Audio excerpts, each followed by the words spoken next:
So equipment costs and time constraints with people these days is always a big part of not having enough time to play some golf. So here we are in your backyard. We've got some equipment that we've been down to your local hardware store. Very cost effective, some pool noodles and some garden sticks that you can cut down into thirds or into halves, just to have some different heights. And what we're going to be working on today is chipping and understanding how to use different lofts, different clubs, pitching around a green, using a chip and run shot, or use the loft on your sandwich correctly, just to get some consistency in your height. We're just going to have a look at a little bit of technique when we're going to be hitting these shots, and then you're just going to spend some time in your backyard chipping around 15 minutes a day. Really going to help improve your around the green technique and see some more consistency of getting that ball closer to the hole. So here we have our pitching wedge, and we're going to be using it to chipping it over the blue noodle and underneath the yellow one, and this is using the natural loft on the pitching wedge. So we're going to have our setup club just sitting naturally on the ground, not pushing it forward or holding it back or anything in that matter.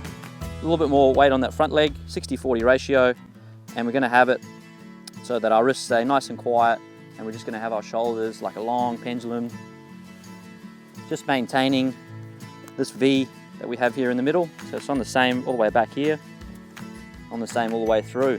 So we want to be swinging that golf club same distance back here, same distance through, keeping it out in front of us. So let's have a go and hit a couple of shots. So this shot with your pitching wedge, we're trying to just get it over the blue noodle, keeping it underneath the yellow one. So as we just talked about with our technique before, feet just shoulder width apart, a little bit more lean on the front leg, 60-40 ratio. And like we talked about, keeping those wrists nice and steady and still, and just getting that club traveling back, using your shoulders, going back and through. So that ball position is just forward of center. I'm just going to get it just to pop over that blue noodle. Okay, pretty simple. So here we're going to go change into using our sand wedge. The swing's not going to change at all. I'm just going to have a little bit longer backswing, a little bit longer follow through.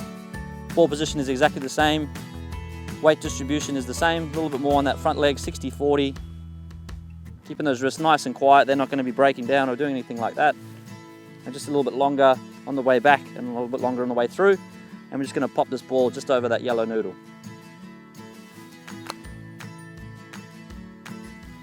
There we go. So there we have it, trying to help you out with some simple techniques.